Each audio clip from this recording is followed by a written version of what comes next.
launch pad trembled under the weight of fire. Families waved from behind glass, eyes full of pride and fear. The astronauts sat strapped in, listening to their own breathing. 10, 9, 8. The countdown echoed across the world. Engines roared, a tower of flame lifted into the sky. Humanity held its breath. The rocket tore through clouds, leaving the Earth small and blue below. Inside, gloved hands tightened around armrests. One whispered, "We're really leaving home." Silence came as gravity let go. The cabin floated with pens, straps, and photographs. A child's drawing drifted past the helmet. "That's my daughter's," the astronaut said softly. Laughter filled the capsule, short and nervous. Outside, endless black stretched in every direction. The Earth glowed behind them, round and fragile. They watched it shrink until it became only memory. Ahead was darkness, and in the darkness, stars. They spoke less as Earth vanished behind a curtain of time. A week into the journey, they grew quiet. Conversations faded into murmurs. Time blurred, meals, sleep, and work circled endlessly. One wrote letters to his wife, though there was no way to send them. Another stared for hours at Jupiter's storms. "It looks alive," she whispered. Red swirls turned like slow fire. They named the storms after gods, lovers, and lost pets. "It makes the universe feel personal," someone said. "Do you think anyone is watching us?" someone asked.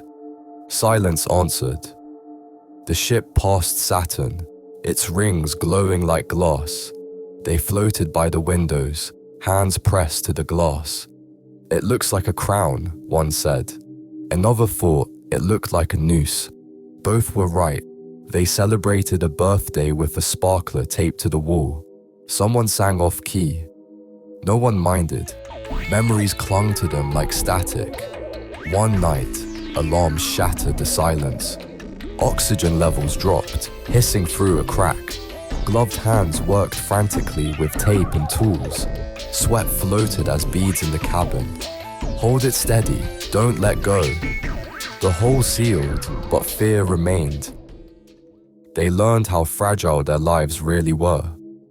Outside was endless death. One counted the screws in the wall every morning. Another carved poems into her metal bunk. The journey stretched into months. Hair grew long, beards unshaven. They laughed less and dreamed more.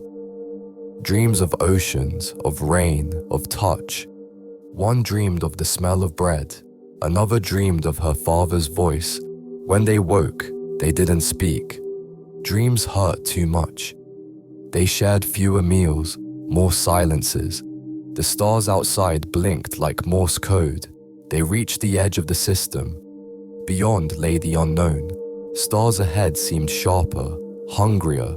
The ship creaked as if afraid. "We're the first to see this," someone said. But no one cheered. In deep space, they found a derelict craft. It spun slowly, lights long dead. They docked with trembling hands. Inside, silence waited like a grave. Floating bodies in faded suits drifted. Their helmets were cracked, eyes long gone. One astronaut whispered, "They came before us." Another said nothing, just turned away. The logbooks were unreadable. Dust floated like ash.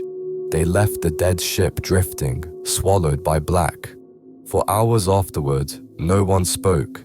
Weeks passed. Radios cracked with static, then with voices. A woman's voice called faintly, "Help us." The crew froze. "Repeat? Identify?" The voice came again, broken. "We are lost." They traced the signal but found nothing. The voice faded into silence. For days, some swore they still heard it. Some checked the comms at night, pretending it was routine. Supplies thinned. They counted calories like coins. Meals shrank to sips and crumbs. Someone taped a picture of a feast on the wall. It was cruel, but they laughed anyway. Laughter was survival. They told old jokes with new meanings. One evening, a window cracked. Frost bloomed across the glass. Seal it now. They worked fast, heartbeats pounding. The crack held, but fear lingered like smoke. Sleep came slower after that. Months turned into years. They marked time with scratches on metal. The scratches filled a wall, then another. Some stopped counting. The calendar means nothing out here, one said. Only the stars matter now. They spoke to plants that wouldn't grow. They read books aloud to feel human. One wrote songs and hummed them into the void. Another whispered confessions into the airlock. They reached a world no one had seen. Black oceans reflected dead skies. They descended, boots sinking into alien sand. The ground pulsed faintly, like a heartbeat. It's alive, someone whispered. The planet groaned under their feet. They left instruments, flags, and markers. They planted a beacon that blinked red into the dark. It was proof humanity had come this far. They tested the soil. It resisted. Air sensors failed. Nothing could breathe here. But something watched. A shimmer in the distance vanished when approached. Footsteps echoed when no one walked. Still, they stayed. Still, they recorded. The scientist in them clung to method. They dug. They waited. They hoped. But the ground gave no answers. As they boarded the ship, one looked back. The beacon light blinked, then blinked back, as if in reply. It was too deliberate to be chance. Home was millions of miles away, but Earth was only memory now. They were stories carried in silence. Some would never return. Some would live on only in signals drifting forever. Across the stars, they had sought new life, and in the silence, they found themselves. In each other's faces, they saw the past and the possible. In the cold, they built warmth. In the dark, they carried light. One day, if the signal reached Earth, someone might answer. Or maybe they already had. No one truly dies in space. Not if the story is told. And this was only the beginning.